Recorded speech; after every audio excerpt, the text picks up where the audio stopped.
The rain had been falling steadily since dawn, threading down the glass like fingers dragging through memory. My apartment smelled of wet books and burnt toast, the air stale with the kind of silence that grows roots. I stood barefoot in the kitchen, clutching a chipped mug of coffee that had gone cold before I could remember to care. The inbox was open, but I hadn't dared to click yet. Not until the sky turned a kind of gray that made everything feel suspended, like time itself was holding its breath. The subject line was plain. National Storytelling Summit, final night invitation. I clicked. There it was, my name in serif font. A headshot I barely recognized, taken after a long night of editing, when my eyes were swollen from reading my own words aloud. Below that, a glowing paragraph. We are honored to invite you as the surprise closing voice at this year's summit. Your submission moved our committee beyond words. The room needs your story. I should have felt proud. I should have screamed. But my stomach turned instead, because 2 lines further down came the list of keynote speakers. Her name was second from the top. Sophia Gray. I read it once, twice, again. The room pulsed around me. She would be there. The woman who used to braid my hair after long showers, who once built a short film around a single phrase I'd murmured half asleep. Memory is a house with no doors. The same woman who called me her muse, her mirror, her wildflower and left me out of her credits. We hadn't spoken in 3 years. Not since the night of her big premiere, when I sat in the audience, heart drumming, waiting to hear even a whispered nod to my name. I watched as a younger actress stood in for me on screen. Same haircut, same awkward laugh, even one of my own poems stitched into a scene, but there was no trace of me, not in the credits, not in her speech. Just absence dressed in cinematic light. A month later, I found out she'd gotten engaged. I swallowed hard. My thumb hovered over the decline button. My inbox pinged again, a follow-up from the summit coordinator. They'd booked my hotel, confirmed travel. The closing night is yours, it read. We want the voice behind She Called Me. Invisible. That name, the title of the spoken word poem I had shakily performed at a coastal cafe open mic, had grown beyond me somehow. It had been shared, featured on podcasts, quoted on small blogs. A meditation on being erased by someone you loved. I'd never said Sophia's name in it. I didn't need to, but now they were asking for more. I stared at my reflection in the dark window. The woman I saw there looked older, sharper, no longer the girl who apologized for taking up too much space, no longer the silence in someone else's spotlight. Still, my fingers trembled as I replied, I accept. The words felt heavy, like turning a key I thought I'd thrown into the ocean. After I hit send, I sat back on the couch, exhaling slow and quiet. My cat, Jasper, jumped into my lap and began purring, too wise for his own good. I scratched behind his ears, trying to quiet the storm rising in my chest. I wasn't doing this for revenge. At least not the kind anyone could film. I was doing it for the version of me who stood outside Sophia's premiere 3 years ago, mascara running, clutching a copy of a program where I didn't exist. For the girl who whispered into her own voicemail because no one else would listen. For the voice that had been cut again and again until I couldn't remember what it sounded like. I walked to the closet, pulled out the old suitcase with the broken zipper I kept meaning to replace. I placed it on the bed, staring at it like it might burst into flames. She would see me again, not in her lens, not as a face, but as the one who gave her everything and learned to take herself. Back. Outside, the rain kept falling, but inside me, something cracked open. Not a wound this time. A window.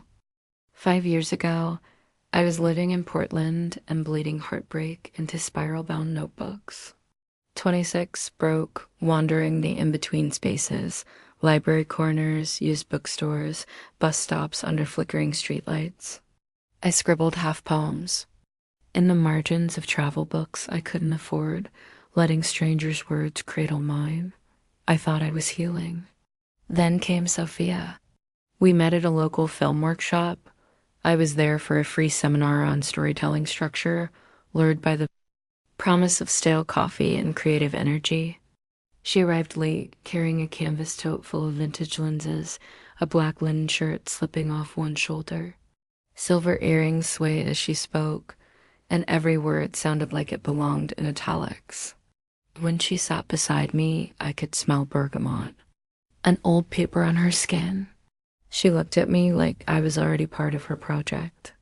"You've got something haunted in your eyes," she said, smiling around the rim of her espresso. "Can I photograph you?" I laughed, thinking she was flirting. She was, but it was more than that. It always was Sophia. We fell in fast, a kind of gravity I couldn't question. Within 2 weeks, I was in her bed, my voice echoing from her laptop speakers as she edited late into the night. She asked to record me, my rants, my poems, my dreams. "Just for texture," she said. "Your voice is like velvet with a bruise." I let her. It felt intimate, like being known. Sophia didn't love gently. She collected people the way she collected secondhand Polaroids, curious angles, soft exposure, always a little out of frame. And I didn't know yet that being wanted isn't the same as being seen. At first, I felt proud when she introduced me at festivals and rooftop mixers. "This is my muse," she'd say, arm around my shoulder, fingers drumming against my hip. I never corrected her.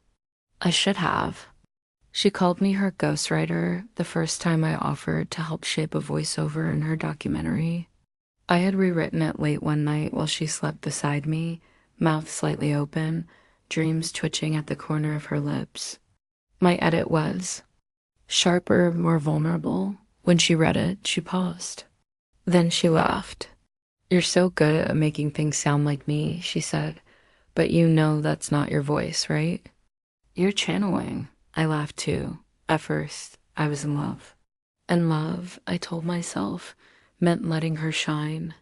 Letting her name come first on the flyers.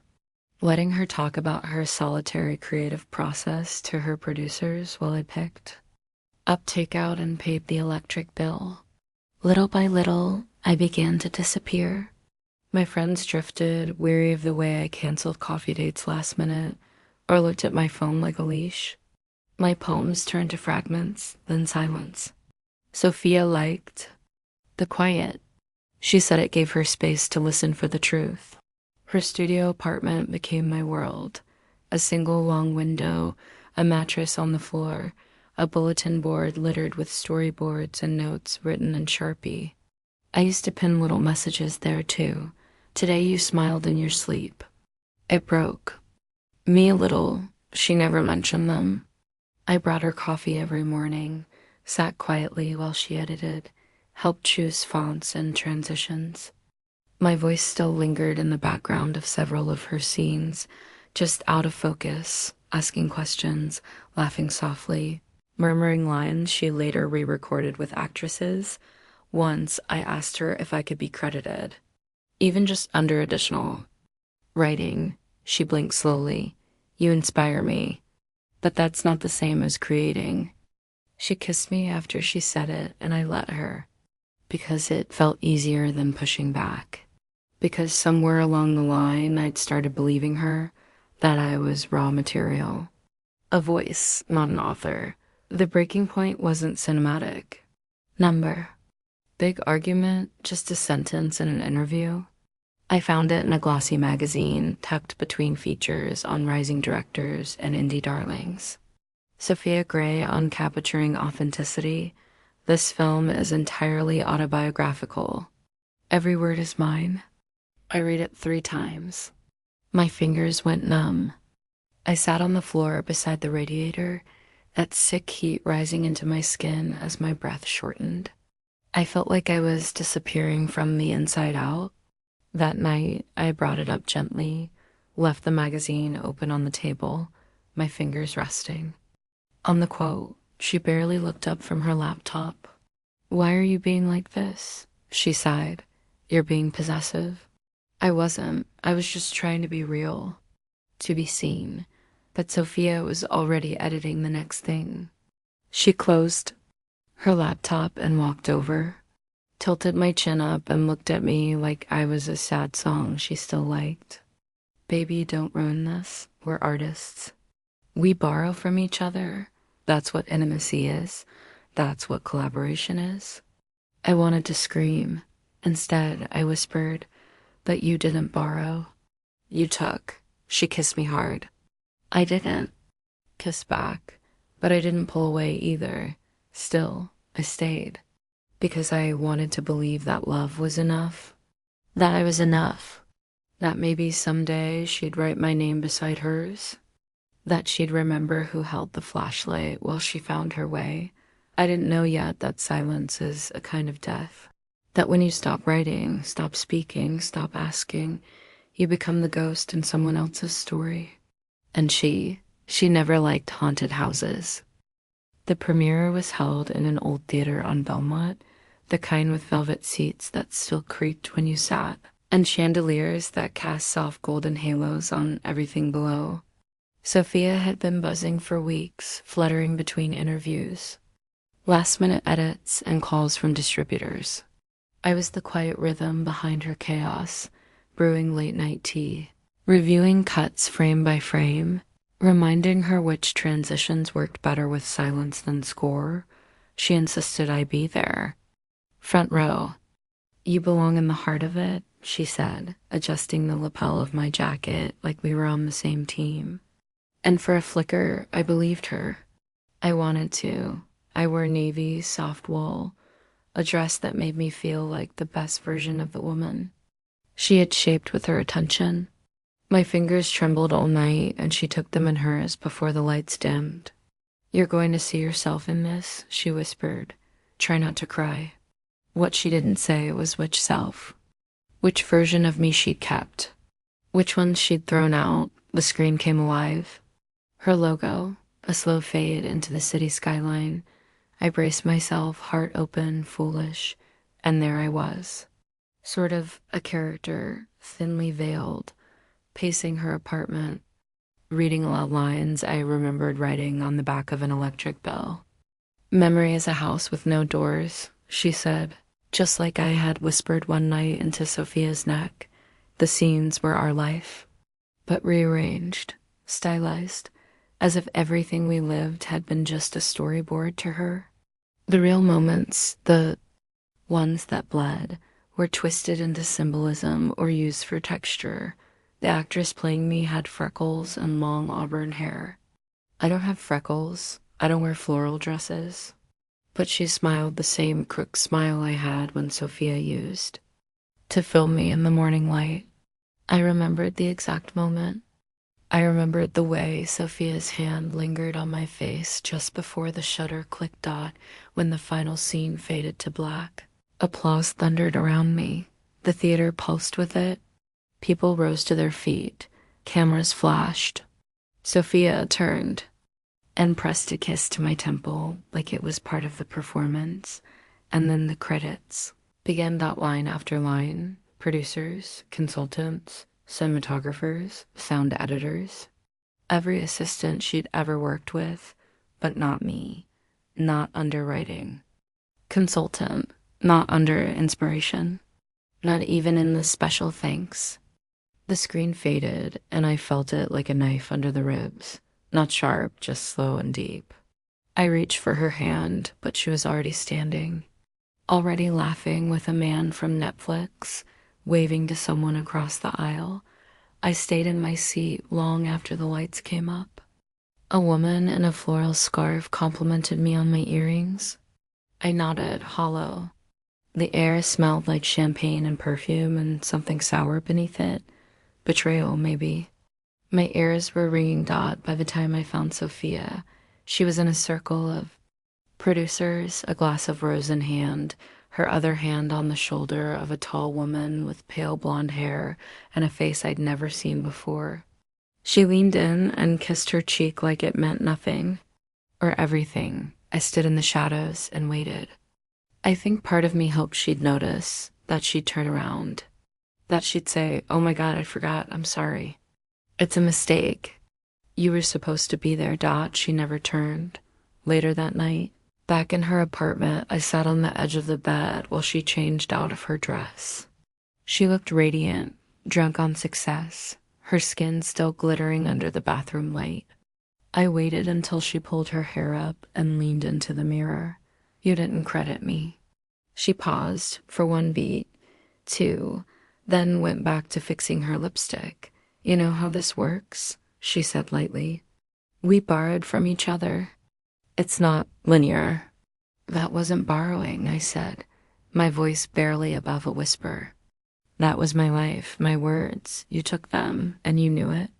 She turned to face me fully then, eyes cold, sharp. "You were just a phase," she said. "You helped me through a hard time. Don't turn this into something bigger than it was." I think I stopped breathing, just a phase, like a passing cloud. Like a mistake you don't have to name. A silence stretched between us. My hands felt foreign, my mouth dry. I don't remember what I said next. I only remember the way she looked at me, like I was interrupting something. Like I was already gone. I left without packing properly. Just grabbed what I could phone. Charger, old hoodie, 2 notebooks. I don't even remember putting on shoes.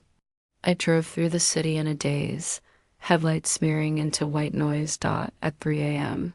I stood in front of my mother's old storage unit, rusted, half-frozen, a graveyard of forgotten things. The key barely turned. Inside, the smell of mothballs and cardboard and something sweeter underneath, cinnamon or memory. I curled up on the floor, between dusty holiday decorations and a box of baby clothes. There was a pink tutu I didn't remember ever wearing. A photo of me, age 6, holding a microphone made of tinfoil and joy. I slept beside that box for 3 nights. Everything cracked. My sense of self, my voice, my ability to believe in anything. In love. In art. In women who said they meant it. I stopped speaking for a while. Didn't return texts. Didn't tell anyone where I'd gone, but I wrote on receipts, on the backs of napkins, in fogged up mirrors in gas station bathrooms, on my arm with eyeliner. Words came like ghosts, soft, persistent, insistent on being born again. I wrote things I didn't say out loud. She didn't just forget me, she edited me out. I gave her language. She gave me silence. Love is not a canvas. It's the hand holding the brush. I didn't know it yet, but something was growing in me, not rage. Not revenge. Voice. And voice, I would learn, is the only thing no one can steal.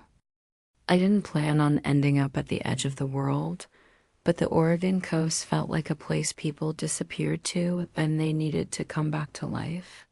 Fog kissed the cliffs every morning, and the wind didn't care who you used to be. That's what I needed, to be nobody. Not her muse, not the uncredited ghost, not the cautionary tale. Just anonymous breath in a new rhythm. The bookstore cafe was called Wild Pages, a creaky little shop that smelled like cedar, old fiction, and cardamom. The help wanted sign was handwritten, taped to the inside of the window, curling at the edges like it had been there forever. I walked in with nothing but a small suitcase and the kind of silence that hangs off your shoulders like wet wool. Margot, the owner, was already behind the counter, short white hair, wire-rimmed glasses, and a shawl that looked like it had seen 100 storms. She looked me up and down and said, "You have sad eyes, but clean hands. I trust people with clean hands." Then she handed me an apron. I started work that same afternoon. My job was simple: open the front shutters, brew the coffee, restock the paperback table, sweep, and serve the regulars. Most of them didn't talk much, or if they did, they spoke about the weather and the tide. Like those were the only things worth knowing. It suited me. My throat was still sore from holding back the thousand things I'd wanted to say, and never did that Margot offered me the room upstairs. Cheap rent, no questions, she said. I accepted before she finished the sentence. The room was small, twin bed, faded rug, a view of the sea through a crooked window pane, but it held peace like a secret. At night, I could hear the waves through the walls, their endless hush slowly scraping the static from my mind. Some evenings, I'd watch the moonlight pool in the corner and pretend it was Sophia's projector. Only now I was the one choosing the scenes. There was no grand epiphany, no montage of me dancing barefoot or burning old letters. Healing was quieter than that. It came in fragments. A customer who smiled at me and called me ma'am without sarcasm. A tabby cat who started waiting outside the shop just for my leftover cream. A rainy Tuesday when I found a torn journal page stuck inside a used copy of Beloved. The handwriting sharp and panicked. If I disappear, will anyone notice the echo? I stared at it until the edges blurred, then sat down on a walk-in fridge. Floor and cried so hard I scared myself. Days turned to weeks. I swept. I listened. I made muffins I forgot to eat. I started recording voice notes again, at first just to hear what I sounded like, then to try shaping thoughts into language again. I whispered them into my phone at midnight, half poems. Stray memories, small confessions. They were messy and fractured, but they were mine. One night, while closing, I lingered behind the counter too long. The radio played an old jazz tune, and something in me shifted. I opened the Notes app, stared at the blinking cursor, and wrote a single line. She called me invisible, so I made myself impossible to forget. That was the spark. The rest came in waves. I wrote she called me invisible over 2 weeks. Scribbled lines on paper napkins, sticky notes, margins of receipts. I built it from the language she never let me speak, stitched together from silence and bruised memory. I didn't edit it much. I didn't have to. It already lived in my bones. Margot heard me rehearsing it one night in the back room. She didn't say anything for a long time. Then, as she handed me a cup of mint tea, she said, "That poem sounds like a storm breaking its own clouds." She was the one who told me about the open mic night at a community hall by the docks. I nearly said no. My throat clenched at the idea of being visible again, of speaking into a room where someone might actually listen. But I went. The mic was scratchy. The stage a milk crate. The crowd maybe 15 people and a golden retriever. My hands shook. I read the whole piece without looking up. My voice cracked 3 times. When I finished, no one clapped right away. Then someone in the back stood up and clapped once, sharply, then again and again. A slow rhythm, and soon the others followed. It wasn't thunderous, but it was real. And one woman, middle-aged, in a raincoat with eyes like she knew, mouthed the word thank you, a podcaster. Approached me after, said they'd like to feature it, asked if I'd consider reading more. I nodded, still in a daze. 2 weeks later, I got an email from a literary nonprofit based in Seattle. They'd heard the episode. They wanted to know if I had more work to share. Something about my words carried the weight of being erased and reborn. I read that email 3 times. My fingers curled into the sleeve of my sweater. It was small, but it was mine. I didn't call anyone to tell them. Not my sister, not old friends. Definitely not Sophia. Instead, I lit a candle on my windowsill and whispered the last line of my poem into the dark, like a benediction. I gave her every word, but the last one is mine. And the sea, ever patient, kept whispering back. The manuscript began as a whisper dot at first. It lived in scraps, torn notebook pages, Voice memos recorded under blankets, fragments scribbled on coffee-stained index cards. I didn't think of it as a book. It was more like stitching myself back together with thread made of words, but somewhere along the way it took form. The grief gave it spine. The silence gave it weight. I titled it The Woman Who Watched Her Story Walk Away, a memoir in verse. Not a clean narrative, not chronological. Just the truth, raw and stitched together. Journal entries layered with spoken word. Old emails, deleted texts, transcripts from nights I had recorded only for myself. Some passages were written through gritted teeth. Others I sobbed through, stopping only when Margot would knock on the door with a cup of tea and a quiet look that said, "Keep going." She read every page. We'd sit in her mismatched kitchen chairs, surrounded by the scent of sage and boiling pasta water, and go through line after line with red ink pens and trembling hands. I stayed too long. I said once, after reading a section where I wrote, about apologizing to Sophia for something Sophia had done. "We all do," Margot said softly. "But staying doesn't make you weak. It just makes the leaving matter more." We edited late into the night sometimes, fueled by red wine and dandelion tea. One evening, after we finished reading a chapter titled "The Credits Rolled Without," she closed the binder, wiped her eyes, and said, "Your story is both your wound and your weapon. Use it." It took almost a year to complete. I submitted the manuscript anonymously to a feminist indie press out of Chicago, a small collective of queer writers, editors and artists I admired from afar. I expected silence, or a form rejection, or maybe worse, someone telling me it was too personal or too bitter. 3 weeks later, I got an email. "We read your manuscript in one sitting. We see you. We want to publish this under your real name, if you're ready."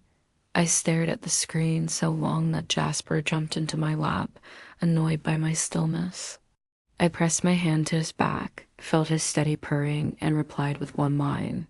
"I'm ready to be seen." The months that followed felt like waking up from a long sleep. The manuscript went into production. Edits were light, just polishing. The cover design arrived in my inbox one morning, and I burst into tears. A woman's silhouette on a dark hill, her shadow facing away from the light, walking, but never erased. Then came the invitation. An email from the National Storytelling Summit, the same one I dreamed about attending when I was still just her girl. Only this time, I wasn't a guest. I wasn't a prop. I was the closing speaker, the headliner of the final night. I reread the email, barely breathing. Then I checked the speaker list. There she was. Sophia Gray, face printed at the top of the digital flyer. Her smile tilted like she was already in control of the room. "The new voice of modern queer cinema," it read. "Keynote on authenticity and the art of borrowed truths."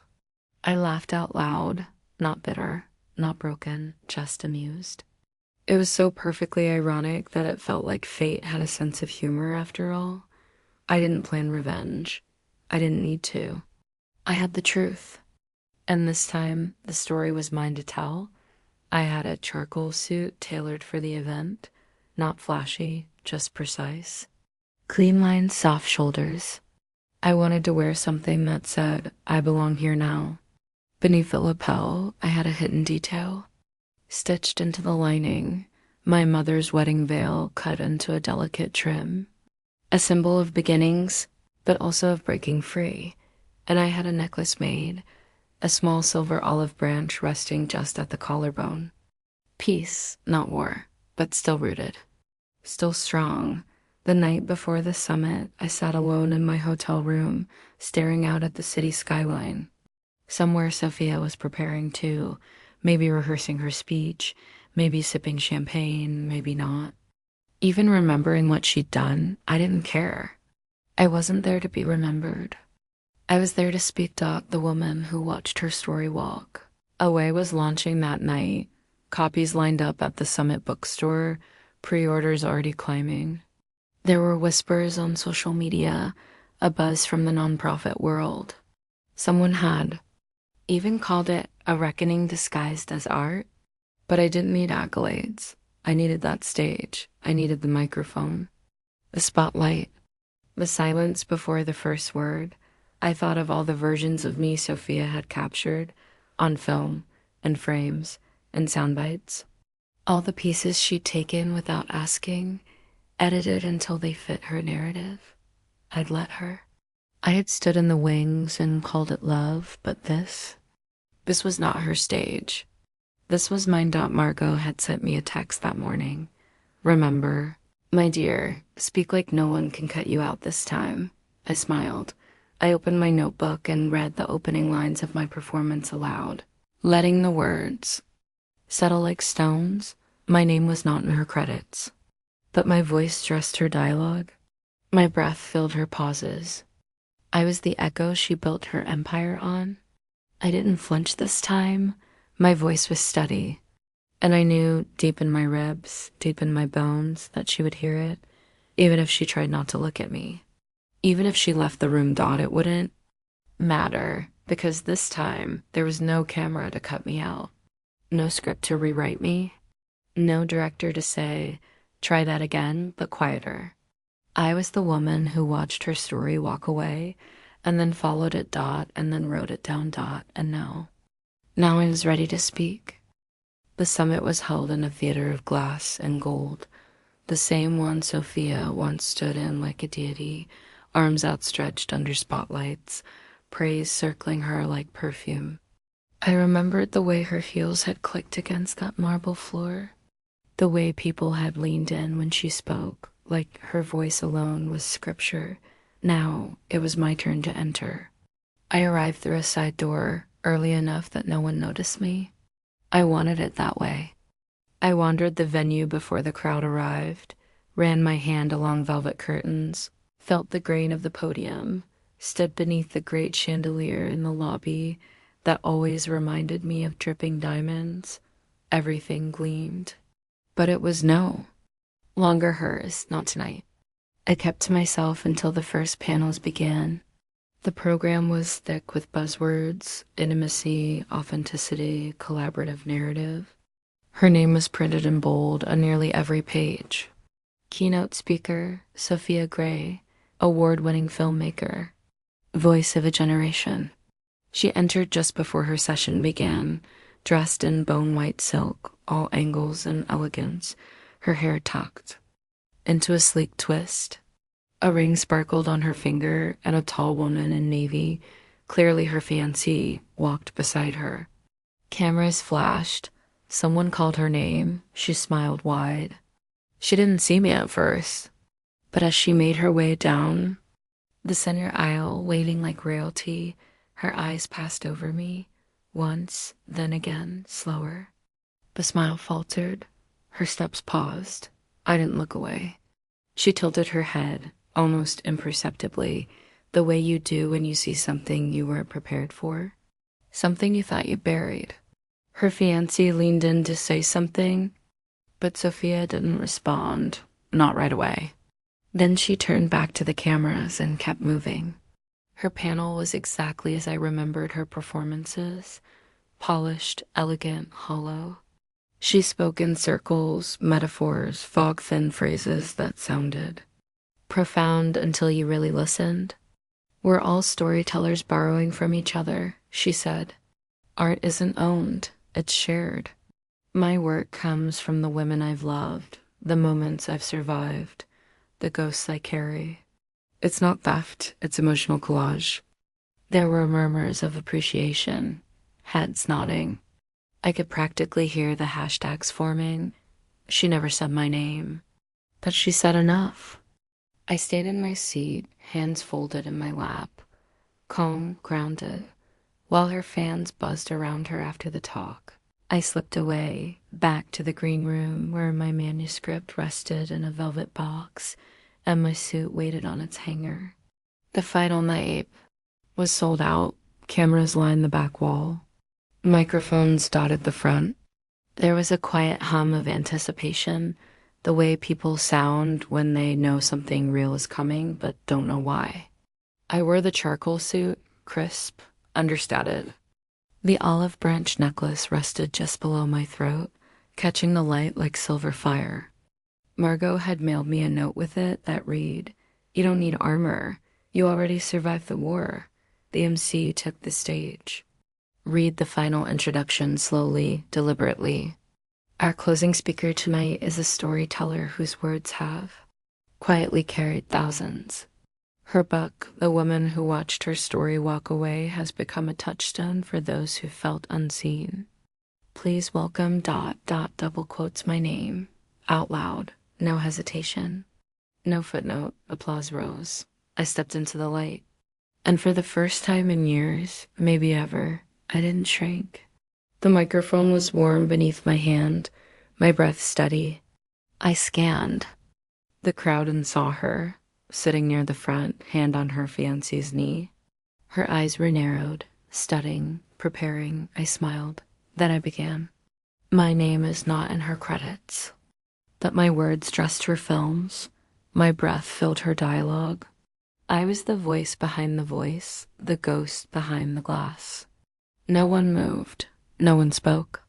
The stillness in the room was electric. I read she called me invisible in full. Each line built like a wave. By the time I reached the stanza about erasure, she kissed me, then cut me. She filmed me, then blurred me.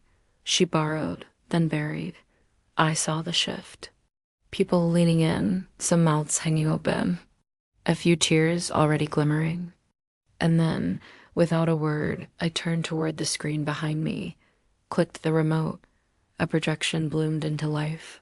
First, a photograph. Me and Sophia, years ago, curled up on her studio couch, scripts in our laps, her arm around me. Then, a scan of a poem I'd handwritten, dated and time-stamped, later used nearly word for word in her award-winning short. Then screenshots of texts, my edits, suggestions, voice notes she requested. Then clips from her documentary, my words layered beneath them, but this time with my original voice reinserted, my cadence, my rhythm, my breath. There was a collective gasp. Some turned toward her. She sat frozen, pale, and I didn't even flinch. I ended on the final stanza. No tears, just fire. She called me invisible, so I made myself impossible to forget. Stories are sacred. And this one belongs to me. Silence followed, then applause. Then thunder, a standing ovation, not just polite. It was visceral, the kind of response that doesn't rise out of admiration, but recognition. Shared pain, shared reclamation. I stepped back from the mic, took a breath. She didn't meet my eyes. Her fiancé looked at her, said something I couldn't hear, then instead walked out. Sophia stayed seated, rigid, a statue in silk. I didn't go to her. I didn't need to. I walked off stage. Staff buzzed around me. Hands reached out. People wanted photos, quotes. A podcaster grabbed my elbow. An editor asked if I had representation.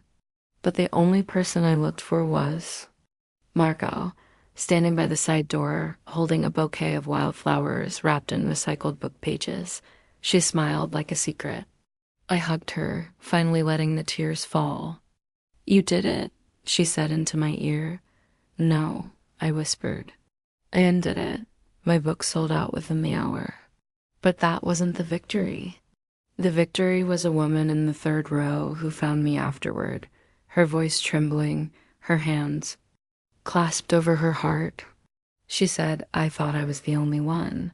You gave me back something I thought I lost. And that was everything. I left through the back door. No limo, no spotlight. Just the hush of night, the cool air brushing. My skin like a blessing, and the slow rhythm of my own steps echoing down the empty street, alone but whole."